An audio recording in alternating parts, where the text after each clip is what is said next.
मुख्य तौर पर आप नीलकंठ भी बने और शिक्षक तो आप थे ही, तो शिक्षक का जो संस्कार था वो कारण रहा कि आप वो मदिरा के? नहीं, देखिए क्या है कि मैं मानता हूं कि शिक्षक जो होता है और कवि जो होता है वो एक बार बनने के बाद वो छोड़ दे तब भी शिक्षक रहता है। जैसे मैंने 17 वर्ष विश्वविद्यालय सेवा में अध्यापन किया और मैंने पढ़ाया, तो जो शिक्षक का तत्व है वो मेरे कवि सम्मेलनीय प्रस्तुतियों में भी है।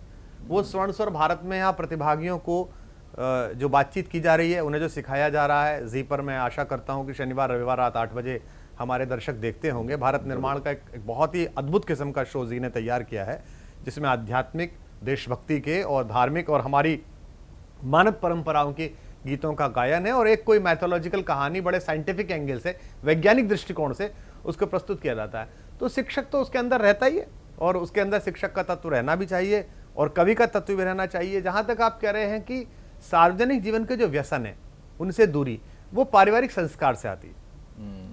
मैं मद्यपान या इससे दूर रहा जीवन भर, और इतने वर्ष मैंने 33 वर्ष तो मंचों पे बिता दिए, 4-5 हज़ार रात में जाग लिया, 30-40 देशों में चला गया और आयु भी हो गई काफ़ी। तो इसका कोई, मैं ये मानने को तैयार नहीं कि जो लोग सुरापान करते हैं वो खराब है और मैं नहीं करता तो मैं कोई बहुत संत हूँ। ऐसे ही मैं शाकाहारी हूँ तो मैं ये नहीं मानने को तैयार हूँ कि जो लोग मांसाहारी हैं वो खराब हैं और मैं कोई बहुत बड़ा संत हूँ। ये पारिवारिक संस्कार है। हमारे एक अमेरिका के राष्ट्रपति थे बुश साहब, वो शाकाहारी थे पर वो 2 देश खा गए थे। तो इससे अच्छा तो मतलब मुर्गा ही खा लेते भाई। जो 10 लाख आदमी आपने मरवाए अफगानिस्तान में और 10 लाख मरवाए दूसरे इराक में मरवाए, तो भैया इससे तो 2 चिकन खा लेते तो बड़ी तसल्ली होती मुझे। तो ऐसा नहीं है, ऐसे बहुत सारे लोग हैं जिन्होंने शराब नहीं पी विश्व इतिहास में और भयानक क्रूर लोग हुए, और ऐसे बहुत सारे लोग हैं जिनमें छोटे बहुत व्यसन थे लेकिन वो बड़े प्यारे, बड़े सच्चरित्र, बड़े।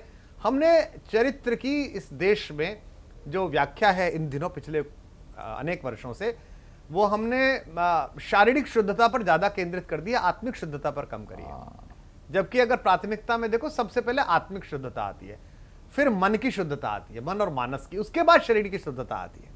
जैसे कुछ लोग हैं सुबह ही सुबह जागते हैं, सही समय पर सोते हैं, लेकिन वैचारिक की बड़ी नीच है। कुछ लोग हैं जो संध्या उपासना नहीं करते हैं लेकिन उनकी वैचारिक की बड़ी प्रबुद्ध है। हमारे संस्कृत में एक श्लोक है कि किसी एक पंडित से किसी ने कहा कि भाई आप तो संध्या उपासना करते नहीं और आप कैसे पंडित हैं? तो उसने कहा कि मृता मोहमयी माता, रोज मेरे मन में मोह रूपी माता मरती है और ज्ञान रूपी पुत्र पैदा होता है, तो सूतकम वर्तते नित्यम, रोज सूतक रहता है घर में, कथम संध्या उपासना, क्या संध्या उपासना करूं? तो अगर आपके अंदर ज्ञान पैदा होता है, आपके अंदर अगर मोह से मुक्ति आपको मिलती है, तो दैनिक ही सूतक रहता है।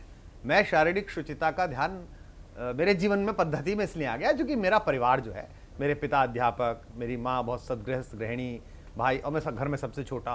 तो घर में जो संस्कार था कि चाय भी एक व्यसन ही था, और मेरे पिताजी सुबह और शाम एक चाय पीते थे, तो उसके बारे में वो कहते थे यार ये बड़ा खराब, इसकी लत है, नहीं मिले शाम को चाय तो बेचैनी होती है।